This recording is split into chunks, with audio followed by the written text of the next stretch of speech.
Hi everyone, I'm here today with my September wrap-up. This wrap-up, I do need to do a bit of kind of flicking back and forth with what my goals even were for September in terms of like the Magical Readathon and my Goosebumps wanting to read. So let's touch upon Goosebumps first of all. This is clearly not a stack of 30 books. That didn't go well. Graphic novels, some of the ones I said I wanted to get to in my September TBR, I did get to, but I got to them before it was September, so I actually read them at the very end of August, so that's my own fault. I got too excited and just picked them up too soon, but I enjoyed them, and I'm hoping to be reading more in October or November, so check out my TBR for those down below. Meanwhile, I ended up reading a book that wasn't even on my September TBR, so that was a thing.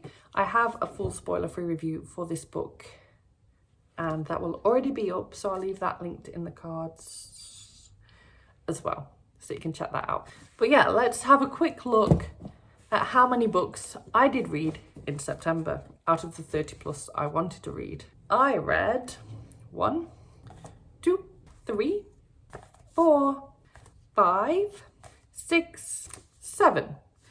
So while it wasn't what I was aiming for, it's still a lot better than what I've been doing overall. I'm kind of happy with that.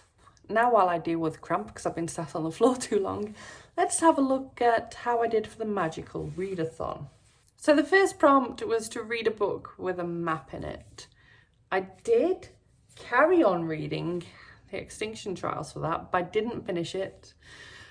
I didn't read anything else with a map in it, so sadly I did not tick that one off. I only need to tick 2 off, and I've not looked to see whether I've hit that yet, so we're going to discover that in this wrap-up. Next is a book that has tempted you for a while. I can cheat a bit with that, I actually can. It's not ideal to be cheating, but I'm gonna say Welcome to Dead House has been tempting me for a while because the whole Goosebumps series as a whole to reread has been tempting me for years, and I've been struggling to do it each year. And this is a year I think I'm genuinely going to do it, even if I don't do it in quite the timely manner that I wanted to.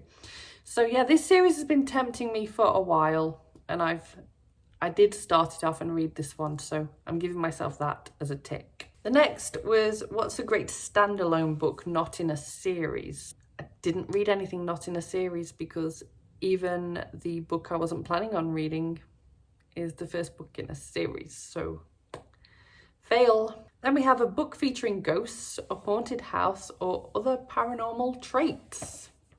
I can tick this off many times over. Which one shall we pick specifically for it?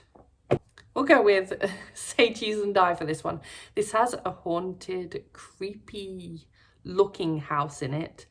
Meanwhile, that camera ends up kind of creepy and with magical, haunted, creepy, cursed powers. I think that kind of ticks off. If not, this one does, and I could just swap one of the other Goosebumps books around for that. Whoa, I'm throwing my books everywhere prompt. So yeah, we'll just say Cheese and Die for that one. So 2 ticked off, I am good. Let's see what else we can tick off by cheating my way through these.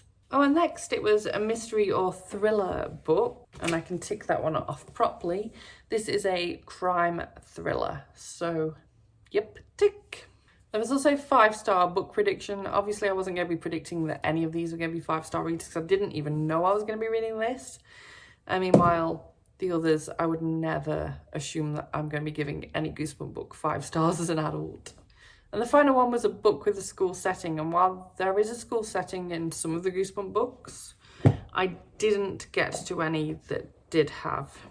This one nearly did.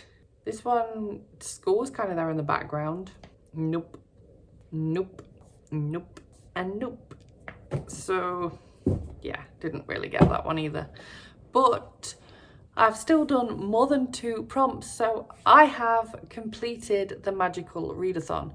Needless to say, because I didn't read any of the books I was planning on reading for that, I haven't vlogged it, so there will not be a vlog. So here is all you are going to be getting for that. So sorry about that, but you know, life got in the way.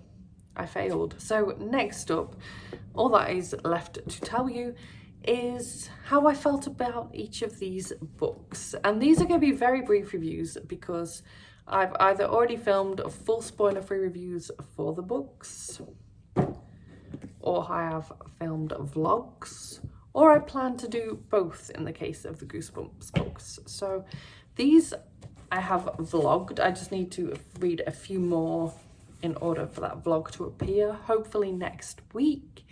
And I also intend for there to be spoiler-free reviews for each of these at some point on my channel. I just haven't got that far yet.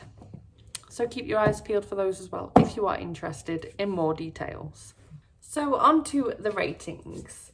I gave Welcome to Dead House 4 stars. This is a book that follows a family with 2 kids as they move house to somewhere called Dark Falls, and everything is definitely not as it seems in this new house, and yeah, they quickly regret moving there, I think. I gave 3 stars to Say Cheese and Die. As I said, this covers some kids who go into what is considered a haunted house. They're trespassing, they steal this camera. This camera is definitely cursed and bad things start to happen. I also gave 3 stars to Stay Out of the Basement. This one is about 2 kids who live at home with their mother and their father. Their mother has gone to take care of her sister. Meanwhile, the father is a bit of a scientific geek and has recently lost his job and spends all his time in the basement working with plants, and it all gets a bit bizarre. Meanwhile, I gave 4 stars to The Curse of the Mummies Tomb. This is one that I always really enjoyed as a child, but I have issues with, so I can't ever give it more than that. This one follows a guy named Gabe, and he goes to Egypt to visit family and ends up hanging out with his Uncle Ben, who works in the pyramids in Egypt. And yeah, some pyramid adventures ensue and some mummy dangers. I gave Monster Blood 4 stars. Probably a lower 4 stars than what I give this though, like if I was to rank them. And this one is about this goo here, which is Monster Blood. So a kid goes to stay with, is it his his aunt, his weird Aunt Catherine. And while there, he's really bored. He goes into a toy shop, ends up buying Monster Blood. Things happen from there. Actually, the ending of this one's pretty strong. I can see why I gave this 4 stars. It's got a strong ending.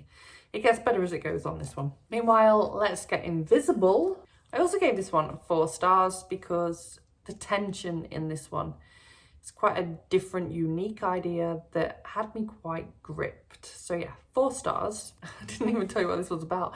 So this one is about some kids who go up and play in their attic, and up there they find this mirror that has a light, and when they pull the light, they go invisible. But obviously there's more to it than that. This is another one that has quite a strong ending. Quite impressed by the quality of the ending of this one. And finally, Storm Deaths by Steve Orme. I gave this 3.5 stars. I don't give out half stars very often. My problem with this one is that it was a lot stronger than an average 3 stars. It was better than that, but it wasn't a 4 star for me. So for one of those rare occasions, I have actually gone for the 3.5 star point. And this is a crime thriller novel that's got some police procedural perspectives, but also some other perspectives as well, like potential actual suspects, along with many others. So worth checking out my review of this one if you want to know more. As for my favourite read of the month, I think it's got to go to one of these 3. And I think even though the kids in this one wind me up, The Curse of the Mummy's Tomb is getting that. Yeah, The Curse of the Mummy's Tomb, my favourite read of the month. My least favourite read of the month? It's a toss-up between these 2. I think overall, Stay Out of the Basement. Really never been one that I've been that excited about. but it does have a unique idea at least, so there is that.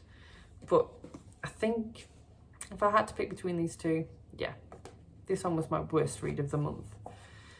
So quite a sort of averagely mixed bag there, pretty much everything being 3 or 4 stars. Not a bad chunk though, and I can't wait to see what October brings me. Please let me know what you read in September down in the comments down below, and let me know if you've read any of these and what rating you've given them versus me, if it's anything drastically different. Well, thank you so much for watching this video. If you liked it, please give it a thumbs up. Subscribe by clicking the image of me if you want to see more book reviews and other bookish content from me, and I will see you soon. Bye bye.